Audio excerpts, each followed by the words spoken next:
In this video, we're diving into every reason Brian ended up moving out of the Griffin house. Whether it was for love, bad decisions, or, being kicked out like an unwanted Pizza Hut coupon. Stick around to see just how miserable he gets without the family. Number 9. Brian moves in with Jillian. This whole mess starts when Brian skips a Disney on Ice date with Jillian and hands the ticket to Peter.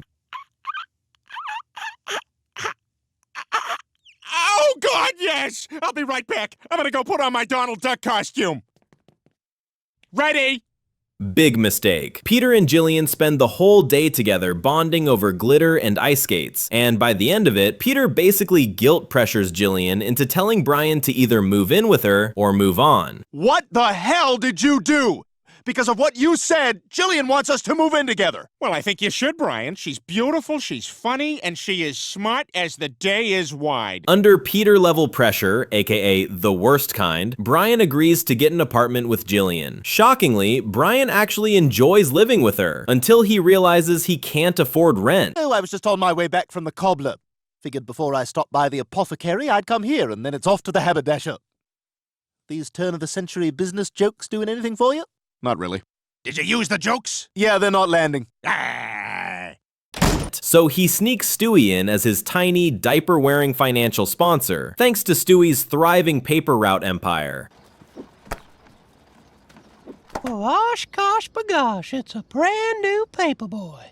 That's a mighty full sack you're carrying. Piss off, you perverted old freak! Ooh, we got a fighter. Brian tells Jillian that Stewie moved in because he misses him. Yeah, sure. Brian, there's no more graham crackers. They're in the cabinet. I don't see them. They're right in front of you. Which cabinet are you looking at? Can't you just come in here? No, I'm busy. But Stewie immediately ruins the vibe, especially when he interrupts their adult time, prompting Brian to snap and try to kick him out. You like that? Yeah, it's rad! Don't talk, please. Hang on, let me get a condom. Brian, are you guys up? Stewie, what the hell are you doing? Go back to bed. But I'm not tired. And I'm lonely. Stewie fires back by revealing he's been paying half the rent, which exposes Brian's secret. He never really wanted to move in with Jillian. Oh my God! I've never felt so stupid! Really? Well, I don't want to be your guilty burden, Brian. We're through! Jillian, wait! Heartbroken, Jillian dumps Brian. You should have sex with somebody else just to get back at her for walking out on you. Just have sex with somebody. Anybody. Just don't even think about it. The next person you see. The very next person you see. After several failed attempts to reboot Brian's spirit, Stewie convinces him to win her back. How you doing, Brian? Lousy. I know who can cheer you up. The robot from Space Camp. Brian and Jinx are friends. Brian rushes to her place, only to discover she's already moved in with Mayor Adam West. Jillian, do you get the oxygen network? If I miss my Moesha, I get a bit crabby. In a minute, Adam. With the relationship officially declared dead on arrival, Brian crawls back to the Griffin house to resume his tragic little routine. Peter then says, "I never should have told her to move in with you," which is ironic because he's literally the one who blew up the relationship in the first place. Hey, and look on the bright side. Maybe you got another chapter for your book. Oh yeah, pile it on, pile it on. Welcome home, asshole. Number 8. Brian moves to Los Angeles to chase his screenwriting dream. Season 3, Episode 2. Brian decides to pack up and head to LA to become a screenwriter after getting clean in Season 3, Episode 1 and realizing, wow, maybe I should actually be responsible for once. Brian, wait! Well, hold on a second.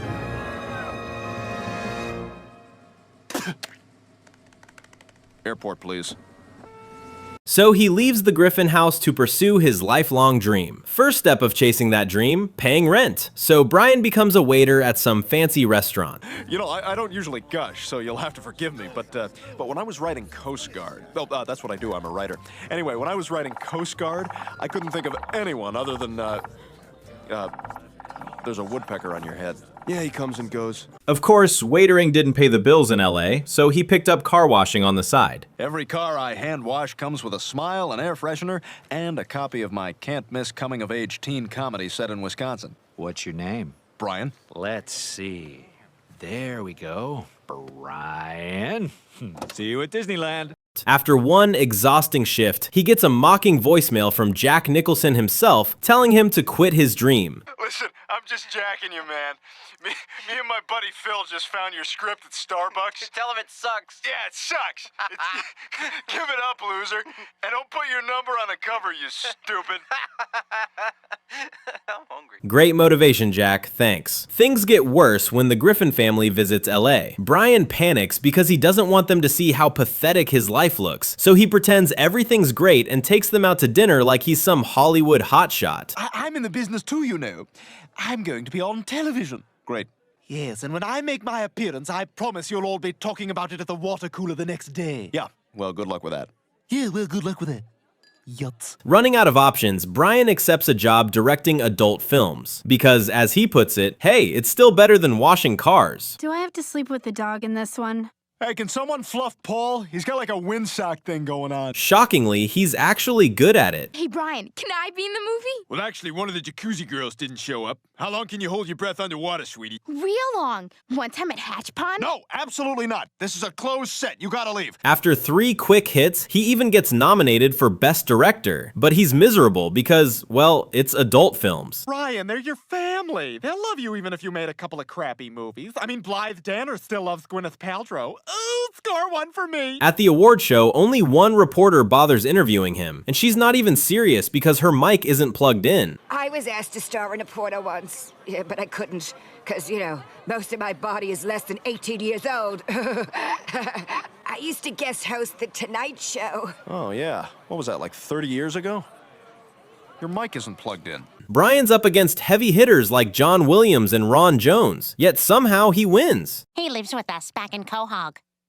You got a nice wiggle, baby. You want to be in a movie, huh? A little girl action, maybe? Peter? Good luck, buddy. I've been barking up that tree for 17 years. After accepting the award, he goes back home with the Griffins, probably because they don't want him continuing a career that involves yelling and action at naked strangers. And everyone has something to remember it by. You're gonna love it at our house, Janet Jameson.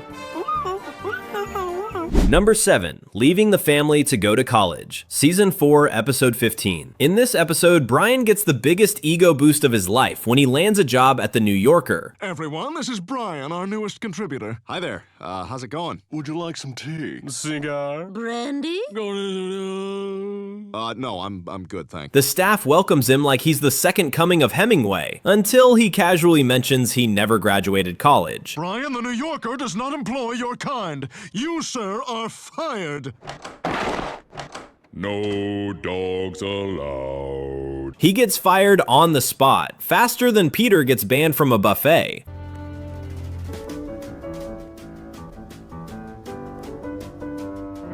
Thanks to Lois hyping him up, Brian decides to return to Brown University to finally earn his degree and hopefully save his New Yorker career. You know, Lois, that's not a bad idea. Well, this is boring. Let's go see what Meg is up to. Hello, Meg.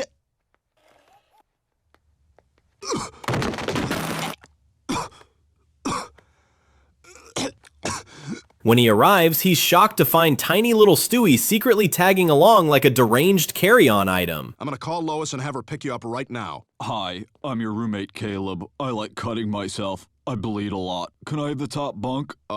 He already has a roommate, me. Brian's new professor instantly dislikes him, but that changes the moment Brian cheats on a test and scores high.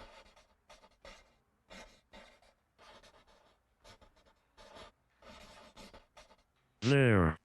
You have earned that.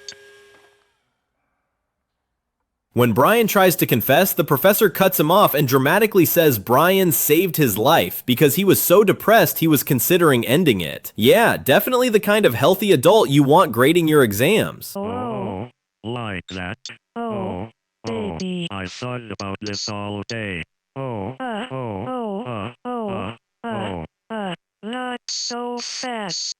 You are hurting me. Eventually, Brian cracks under the pressure of finals. Realizing he can only pass by cheating, he gives up and heads home with Stewie. My final exam is tomorrow, and the only way I'm gonna pass is if I cheat. And if I do that, what was the point of coming back to college? We can't leave. It's almost halftime and we all pooped in the tuba.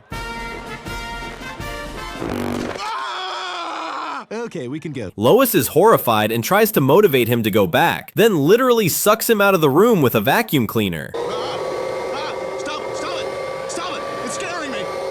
Leave me alone! It's so loud! Stop it!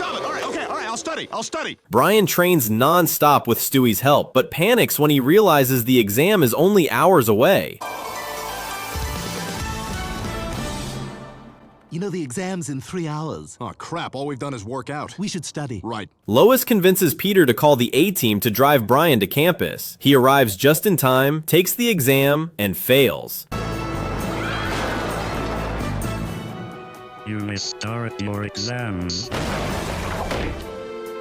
No. But he's proud he didn't cheat, which makes the Griffin family extremely disappointed. They straight up tell him he should have cheated. I finished what I started, which means I have my pride. And that's something.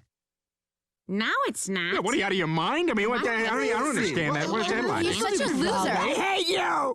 Number 6. Brian runs away from home because he hates Peter. Season 1, Episode 7. This chaos begins when the family pressures Brian into entering a dog show to earn money for an air conditioner, because Peter tried every possible way to make cash and still failed spectacularly. For $800, this chemical dye is found in over 95% of all cosmetic products. Diarrhea.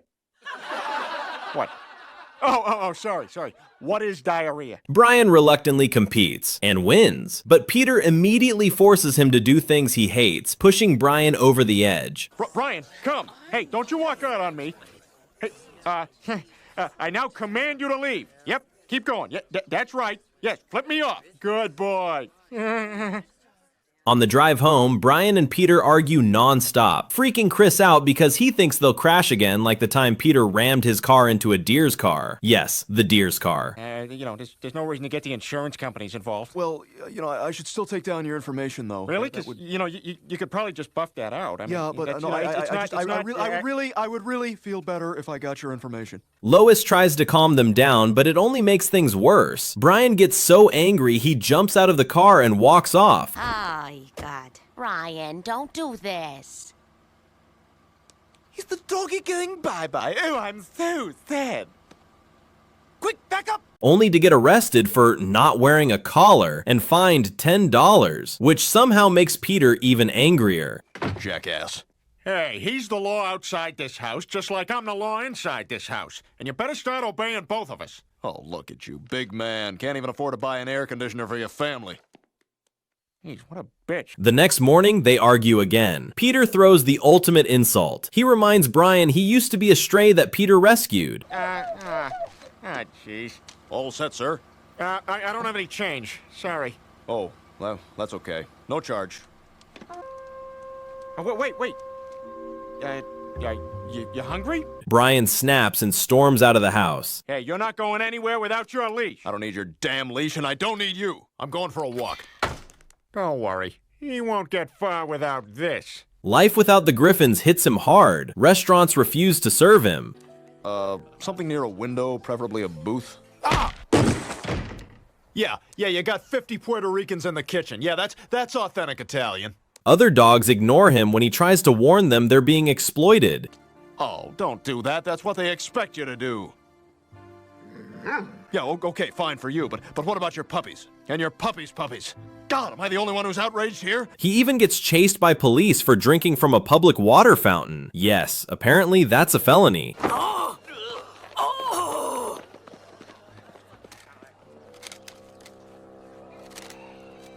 Joyce DeWitt. So that's where you've been. That night, Brian tries to sleep at a bus station but gets kicked out again. Sorry, Pooch, you gotta sleep outside. No dogs allowed in the bus station. Oh, my blind guy's in the John.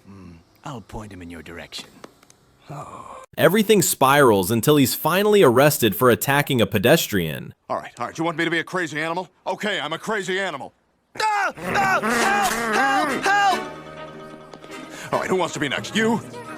Facing a possible death sentence, Brian is moments from disaster until Peter shows up, saves him, and brings him home. Mr. Griffin, this dog is a danger to society, albeit an articulate and charismatic one.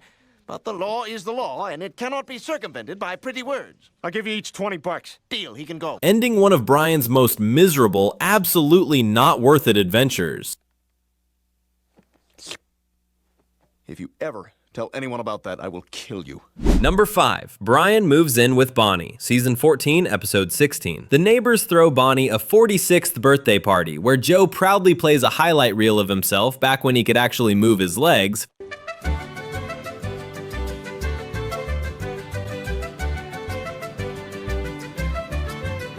Followed by the after footage, which is less uplifting.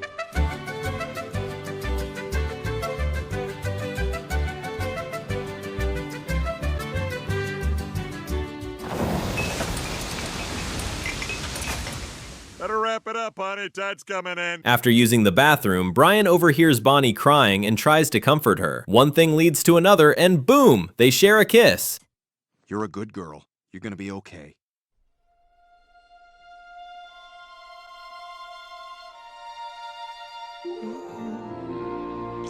Bonnie immediately freaks out and runs off, while Brian panics like he just violated the Prime Directive and feels worse than Spock. I heard that there was a Romulan ship spotted in our sector, which means...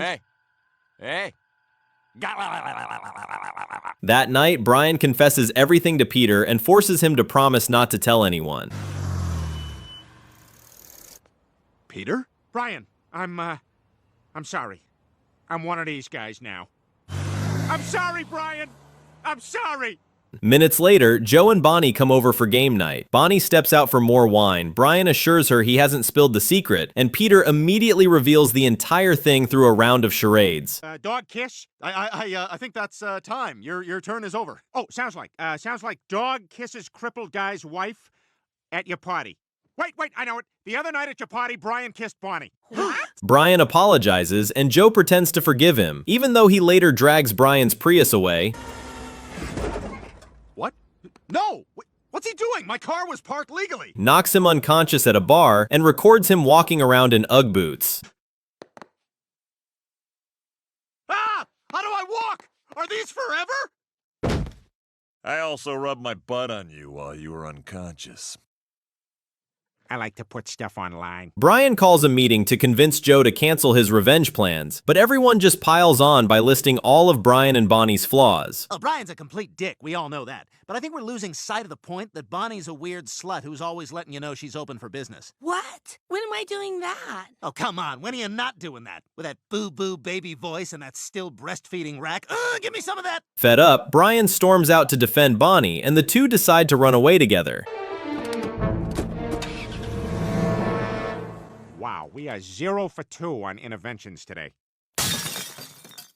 I'm not changing for nobody. You're the ones with the problems. And that's the glorious moment Brian leaves the Griffin house. Brian and Bonnie feel proud of their brave escape until they run out of gas. I couldn't stand another moment with Joe. It was torture just watching him do a crossword puzzle. Hey, Bonnie, what's a 5-letter word for marriage? Fraud. It's got to start with a U.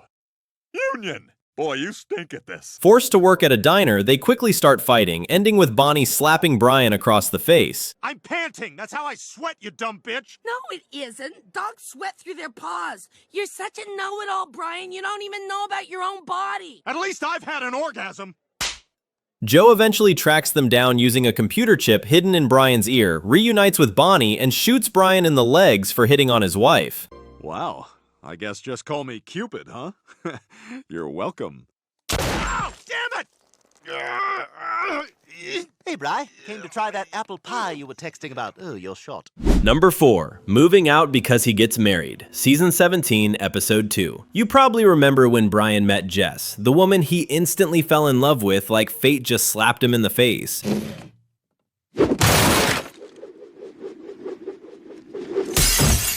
See? I told you. At least I don't have cancer like your girlfriend. That's it. I'm getting you out of here. Even after finding out she had cancer, Brian immediately proposed, and she said yes. Oh, this is my vet. Hello? Oh, great. Well, some good news. That chocolate thing from the bucket list, we're all good. Let's do it. Toblerone probably isn't the best thing for this. But the moment the priest declares them husband and wife, a doctor bursts in to announce Jess's cancer has been cured.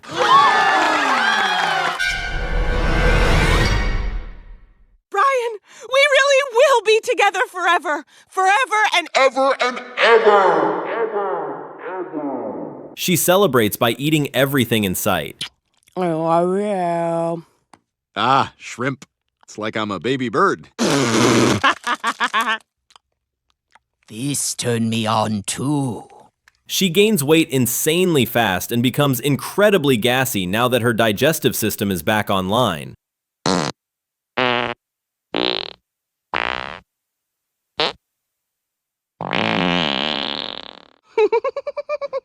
Would you stop farting, please? This is a nice hotel. With Brian's fantasy of a tragic short-term marriage destroyed, they move back to her old apartment, complete with her super religious mother and a herd of cats. Are you watching HBO? I'm a Christian woman, Brian. Cancel HBO now. We can spend the extra money on the big photos of fetuses I hold while I yell at people outside Panera. Jess keeps binge eating until she chokes and collapses. Come on, come on! Damn it, I've got one song by Haim on my phone, and every time I try to type Heimlich, it... Only to fully recover during the funeral, which her mom claims is a miracle. Brian cries, not from joy, but from realizing he's truly trapped. I would give anything if she were still here with me. I'm okay. It's a miracle. Married life becomes so unbearable that Brian actually tries to burn down their apartment and fake his own death. I don't have bed bugs. I'm burning it down so I can fake my own death. Can you throw me that white fur coat filled with honey-baked hams? What? I can't take it, Peter. I thought I could marry Jess, but it's awful. I can't live this way. Peter stops him and drags him out for an adventure, insisting they'll live like astronauts. We're gonna have a great adventure, like the astronaut who thinks the lowest number is 3. And lift off in 5, 4, 3, 2, 1. Lift off. Instead, Peter turns Brian into a fat, useless loaf of a dog who can't even walk. Oh! Holy crap, Brian, you okay?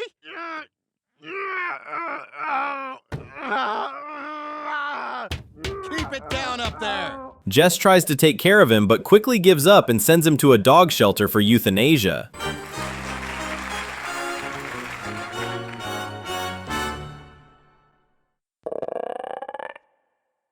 Oh, now you're getting euthanized for sure.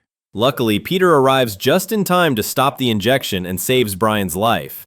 Stop! That's my dog! Oh, Peter, thank God! You got here just in time. You want to make $200? I do. It's beautiful. The final twist? Jess dies off screen during the last commercial break, and Brian is finally free to go back to his normal life. Number 3. Moving out because of the new dog. Season 7, Episode 5. After Brian fails to save Peter from drowning during one of Peter's genius ideas, In a way, and a wing, and a prayer. Who could it be? Could it be? Believe it or not, it's just... Peter decides Brian is getting old and outdated, kind of like when Peter had to adjust to acrylic nails. Scanian, Weinstock, and Reisman. Hey, LaRonda. No, I got 4 people on hold, but I can talk. So the very next day, he introduces a brand new dog to the family. Hey, gang, whose leg do you have to hump to get a hug around here? I like him. Brian is horrified, while Peter insists Brian and new Brian will get along better than Abraham Lincoln and his new neighbor, which somehow makes sense in Peter logic. Hey, Dale, I noticed your lawn's getting a little high. Yeah, I used to have a guy for that. Dick. Okay, now, you have a good one. New Brian turns out to be the perfect dog. He cooks, plays the flute every morning to wake everyone up, sings, plays guitar, and is basically a Disney princess trapped in a dog body. Well, Peter, I will help you get your party started.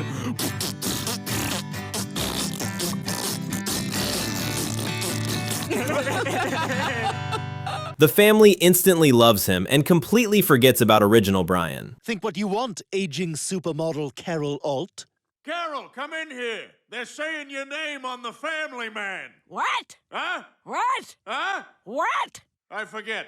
And besides, Brian, the evidence is all right in front of your nose. Brian desperately tries to reconnect with everyone, but nothing works. Did you hear that? He farted. Just like in the song. Ah, what the hell is the matter with you? Outside! Outside now! Which is why he finally decides to leave. When he walks out the door, no one stops him because, well, they already have Perfect Brian 2.0. I'm in a bad mood and I'm gonna take it out on you. Oh my God. Well, he's obviously drunk. Ow! Ow, you're hurting me! About which I do not care very much. In the following days, Stewie becomes increasingly annoyed with new Brian, especially because he doesn't understand the correct pronunciation of Cool Whip. Oh, I see you're having pie. You know, pie isn't really pie without Cool Whip. Everything's better with Cool Whip. Did you hear what I said? Yeah, what about it? Stewie goes to Quagmire's house to beg Brian to return, but Brian refuses as long as new Brian is still living with them. He's a bad fit, like a crocodile at an alligator rally. And sometimes walking out onto a dry plain or dusty field because it's nice to get out of the swamp now and then. Yeah! What? So Stewie returns home and orders new Brian to leave. New Brian refuses, bragging that everyone loves him, especially since he cuddled with Rupert for 2 hours. That sends Stewie into full-on murder mode, and he takes new Brian out instantly. He's gonna be thinking of me.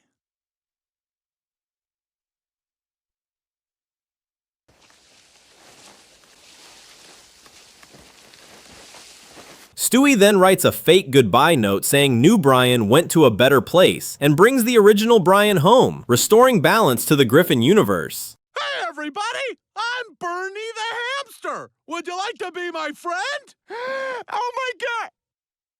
It's okay, Peter. Yay! Oh my God, it's a hamster! Number 2. Brian gets kicked out because he smells horrible. Season 12, episode 19. It all starts when Brian tries to find some peace and quiet to read while everyone else is watching TV. We now return to Extreme Makeover, Bethany Frankel edition. Move that bus! Put that bus back! Brian complains about the noise, and Stewie snarks, well, now you know what Mardi Gras sounds like. Brian goes outside to read and hears rummaging noises. Toss your boobs! My boobs? I don't think I... Oh my, jewelry! I wonder what I'll get for showing this.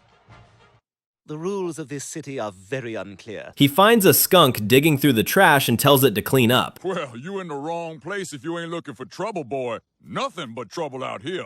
Big old hoot owl come down, scoop you up, take you out. All right, well, can you at least clean this stuff up when you're done?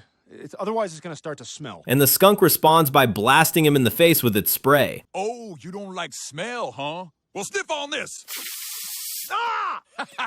Yeah, you got that stick all up on you now. Brian panics, runs into the house, destroys half the furniture, and terrifies Stewie and Chris with the ungodly stench radiating off him. You bastard! Oh, I can't see! I'm blind! When Peter comes home and smells the disaster and sees the house literally collapsing, he realizes Brian has become a biological weapon. Peter, please tell me this is covered by our insurance. Sorry, Lois. It doesn't cover acts of dog.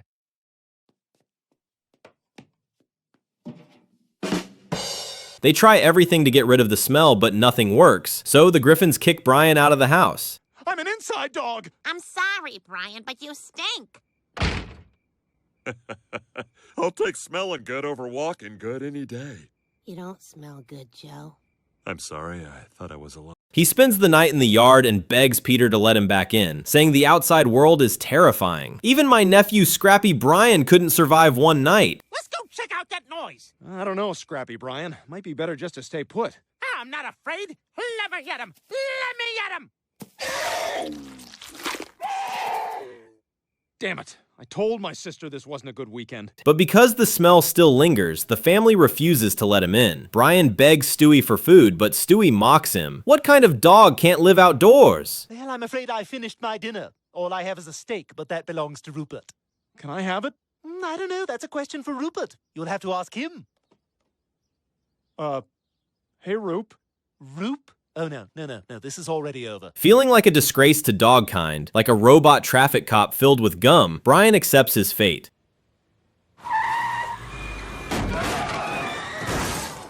Oh my God. O'Connor's a disaster out there. It's not his fault. He was a great gumball machine. They just shouldn't have promoted him. Eventually, he discovers he can actually hunt and survive in the wild. I caught a bird! Yes! Fear me! Ah! Ah! I feel so alive! Ah, I feel like a dude who just touched his first vagina. Hey, pound it. Cool baby. As the stink fades away, he embraces his feral lifestyle. You've become a wild animal! You're like that tiger from Siegfried and Roy! I think we all know the answer to this, but should I get tested? Stewie tries to convince Brian to return home, but Brian refuses until a thunderstorm hits. Then he sprints back into the house at lightning speed. Stewie, get the hell in here! That dog sure changed his mind quick. Number 1. Brian gets kicked out after a tweet. Season 16, Episode 6. Remember that racist tweet Brian sent on Twitter? About to see the new Kevin Hart movie. Just kidding, I'm white and went to college. Hashtag Baywatch movie. Yeah, that brilliant moment of judgmental genius caused the entire community to come after his family like a mob of angry raccoons. Leave me alone! I'm the self-righteous liberal douchebag, not you! I've kissed a transsexual before! How many of you can say that? Where's my medal? I am so far left, I'm spinning in circles, you Instead of killing myself, I should kill all of you! With no other options, Lois told Brian to pack his bags immediately. Brian, wait! This collar is ours. It has our address on it. Peace, dude. He moves into a rundown apartment.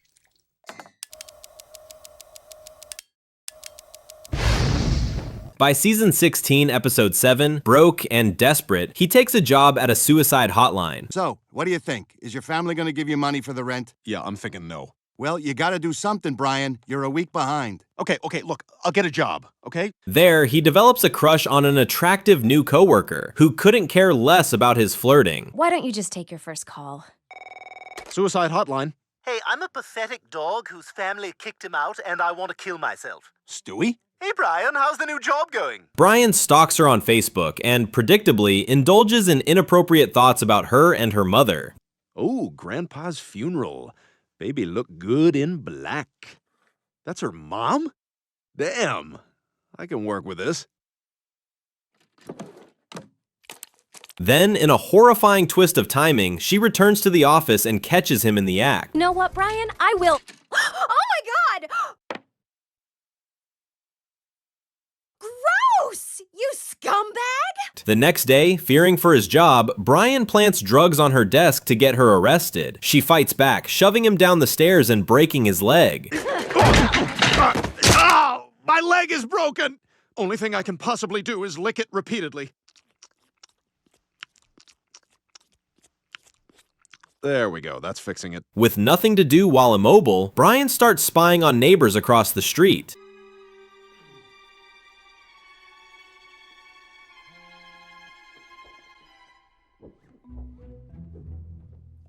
What a scumbag.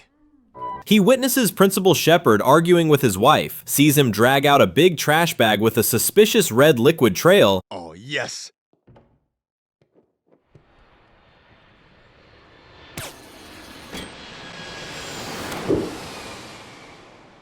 I hate the guy, but he's good. Brian tries telling Joe, but without hard evidence, no one believes him. And he even tries selling eye cream to Brian as a side hustle. I became a sales consultant for the company. Listen, Joe, I gotta run. I'm hosting a little get-together tomorrow night. If you want to stop by, there's going to be pizza and soft drinks. Then a man's going to talk about the whole line. Can I go ahead and confirm your attendance? Stewie jumps in to help, sneaking into Shepard's apartment disguised as one of his dolls. Medium pie, 10 wings. Is the blue cheese dressing in there? Thanks a lot. Have a good one. Things go south, Stewie is discovered, and Principal Shepard catches Brian spying. Stewie whacks Shepard with a baseball bat, accidentally flinging Brian out the window. And? Brian! Stewie, help me! How did I get here?